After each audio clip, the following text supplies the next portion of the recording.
Illinois Democrats from the U.S. House of Representatives just got together in Chicago for a national day of action to demonstrate for gun control. You know, Chicago, home of the strictest gun control laws in America, and in 2015, home of 468 homicides. That's damn near an Orlando terror attack every single month in that city. Ask yourself, where in Chicago do you think a vast majority of these homicides happened? It sure as hell isn't Chicago Federal Plaza, home to a 53-foot flamingo sculpture and seasonal farmers market, according to Google, where they had this moronic aggregation of anti-gun stupidity they call a National Day of Action.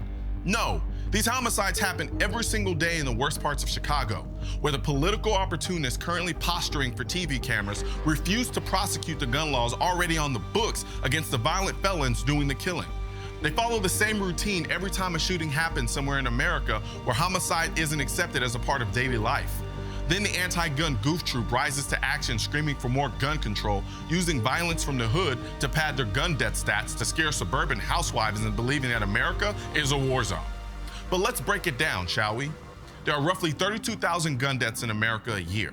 19,200 of those are suicides. 960 are accidental deaths. That leaves roughly 11,000 actual homicides, 99% of which are not mass shootings. Every cop on the street knows who's doing the killing. It's the gang members and felons these same fearless politicians refuse to prosecute and throw in prison. And all these anti-gun politicians have to offer is gun control. And then when that doesn't work, more gun control. You politicians don't represent these communities. You're political parasites, where your political career thrives on exploiting the conditions in these places. Because if you were trying to save lives, you'd be having a national day of action to demonstrate ways to stop the gang violence in the inner city, not how to come up with more laws that haven't worked and that you don't enforce in the first place. Like, is this a joke? On one end, you're okay with releasing thousands of felons back on the street early.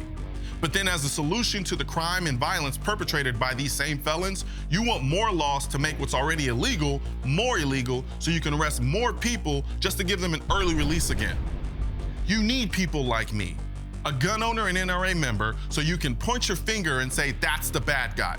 People like him are why there's so much violence in the inner city, not because Illinois Democrats have failed to improve an education system that functions more like a halfway house than a learning institution, not because they failed to provide economic stability for their inner city constituency who live so far below the poverty line, the only option they see is a life of crime or abusing drugs to escape their reality, and not because they foster and exploit an unhealthy dependency on government systems whose existence depend on inner city depravity. Not because of the more than 294 gun deaths in Chicago this year, they've only brought charges on less than 20% of the cases. No, it's because there's not enough gun control laws. So while you continue to throw these "look at how awesome and progressive we are because we fight for gun control" pep rallies, the least you can do is tell the good people stuck living in these inner city hellholes the truth. They don't matter, but their dead bodies sure do help the stats.